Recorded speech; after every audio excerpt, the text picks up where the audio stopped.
విలాప వాక్యములు మొదటి అధ్యాయం 4వ వచనం. నియామక కూటములకు ఎవరు రారు గనుక సియోను మార్గములు ప్రలాపించున్నవి.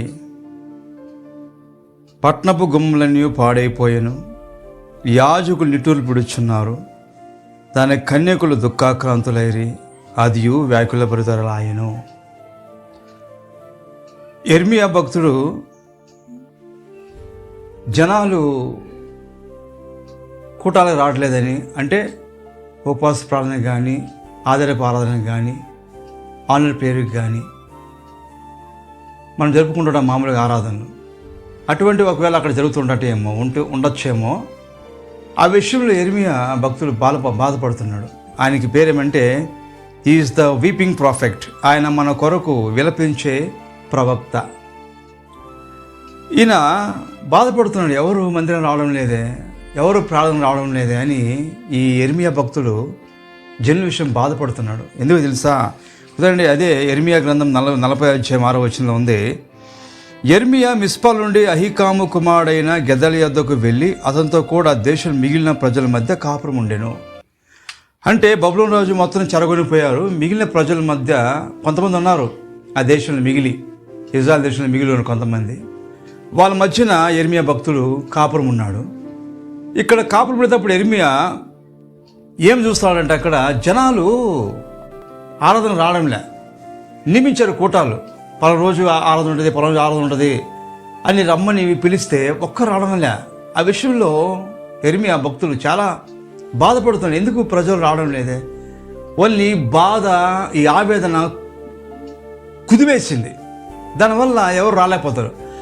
అలా రాలేకపోవడం వల్ల, ఇంట్లో ఉండడం వల్ల, మందిరం మర్చిపోవడం వల్ల దానివల్ల ఏం ప్రయోజనం లేదు. మందిరికి వచ్చి ఏదైనా నువ్వు చెప్పుకుంటే, ప్రార్థన చేస్తే ఏదైనా జరగచ్చు. కానీ నువ్వు మందిరానికి రాకుండా, కూటాలు రాకుండా, ఇంటింటి ఆరాధన రాకుండా, ఉపవాస ప్రార్థన రాకుండా, ఆన్లైన్ పేరు రాకుండా, నీకున్న బాధ నేను నీ మీద వేసుకొని నువ్వు ఇంట్లో ఉంటే దానివల్ల ఏం ప్రయోజనం లేదు. నువ్వు వచ్చి చెప్పుకోవడం వల్ల ప్రయోజనం ఉంది, కానీ రావడం వల్ల ఏం ప్రయోజనం లే. అలాగే ఉండాల్సిందే జీవితాంతం. నువ్వెంత సంపాదించినా, నువ్వెంత తిన్నా, ఆ నిరాశ, నిస్పృహ, ఆవేదన, వేదన అలాగే నిన్ను కృంగదీస్తూ ఉంటుంది. నువ్వు ఎప్పుడైతే ప్రభు సన్నిధికి వచ్చి మొరపెట్టుకుంటావో, నీ బాధను చెప్తావో, బయటకు వచ్చేటప్పుడు స్వేచ్ఛగా నువ్వు బయటికి వస్తావు. చూడండి, కోడి పెట్ట చూడండి, అది ఇసుకలో, మట్టిలో దుమ్మంతా వేసుకుంటుంది, పైన లేచాడు మొత్తం విదిలించుకొని వెళ్ళిపోద్ది. అంటే భారం అది వదిలేసిపోతుంది. అదే రీతిగా నువ్వు మందిరానికి వస్తే నీ భారం వదిలిపోయేది, నీ భారం వదిలిపోద్ది. మందిరంలో నువ్వు స్వేచ్ఛగా ఇంటికి వెళ్ళచ్చు. నువ్వు గృహానికి, మందిరానికి వచ్చినప్పుడు ఒడిచేలతో వస్తావు, వెళ్ళేటప్పుడు దీవెనలతో, ఆశీర్వాదంతో వెళ్ళిపోతావు, అనగా సమాధానంతో వెళ్ళిపోతావు. అటువంటి ఆరాధనని, అటువంటి కూటాన్ని నిర్లక్ష్యం చేస్తే నీకు బాధే, దుఃఖమే కానీ వేరే ఏది ఉండదు. అందుకే వాక్యం అంటుందాడ, సియోను మార్గాలు ప్రలాపించినాడు.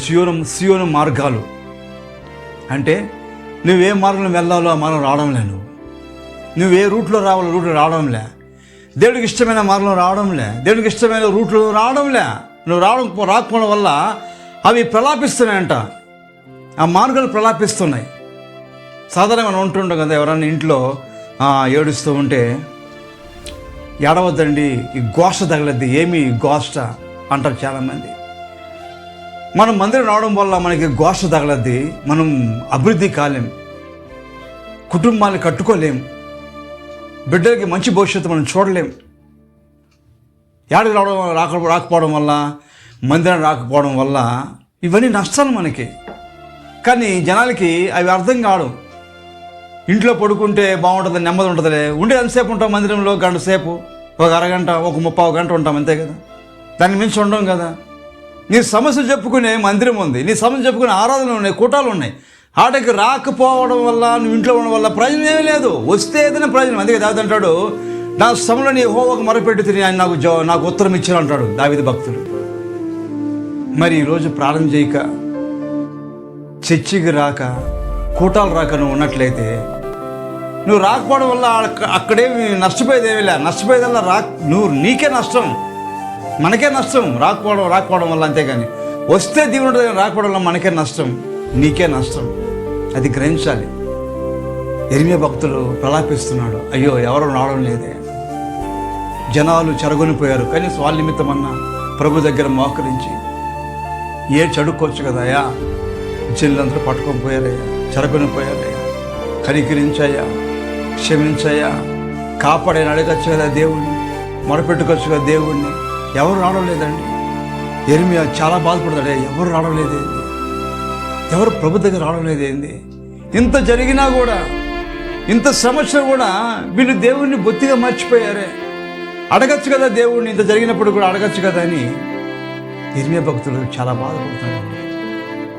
ఈరోజు చాలామందికి మందిరం అన్నా, ఆరాధన అన్నా నిర్లక్ష్యం, అశ్రద్ధ, దానివల్ల నష్టపోయేది వాళ్ళేనండి.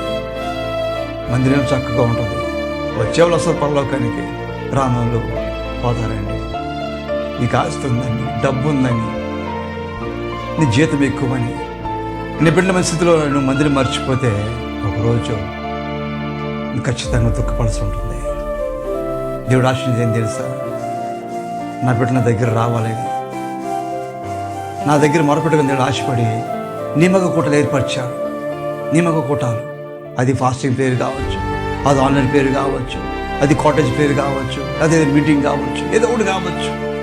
అది మన కోసమే ఏర్పాటు చేసింది. కానీ మనం దాన్ని గ్రహించట్లే, మనం దాన్ని పట్టించుకోవట్లే. ఇష్టం ఉంటే వస్తాము, లేకపోతే లేదు. యేసు ప్రభు లోకం ఎంతగానో ప్రేమించాడు. తన ద్వితీయమైన పుట్టిన వాళ్ళని విశ్వాసం నుంచి ప్రతి వాడు నశింపక నిత్యజీవం పొందడం ఆయన అనుగ్రహించాడు. యేసుక్రీస్తు ప్రభు మన కోసం వచ్చాడండి. మనమందరం మందిరంలో ఉండాలని, మనమందరం ప్రార్థించాలని, మనం దేవుని ఆరాధించాలని దేవుడు ఆశపడుతూ ఉంటే ఎవరు కూడా దేవుని పట్టించుకోవట్లేదండి. ఎంత దౌర్భాగ్యం కదండి, ఎంత దౌర్భాగ్యం. మందిరానికి వెళ్ళాలి, సమస్య చెప్పుకోవాలి, దీవెంతో బయటికి రావాలి, దీవించబడాలి. అదే దేవుడు ఆశిస్తున్నదండి. నేడైనా గుర్తించు సంగమా, దేవుడు ఆశీర్వాదం పొందుకో.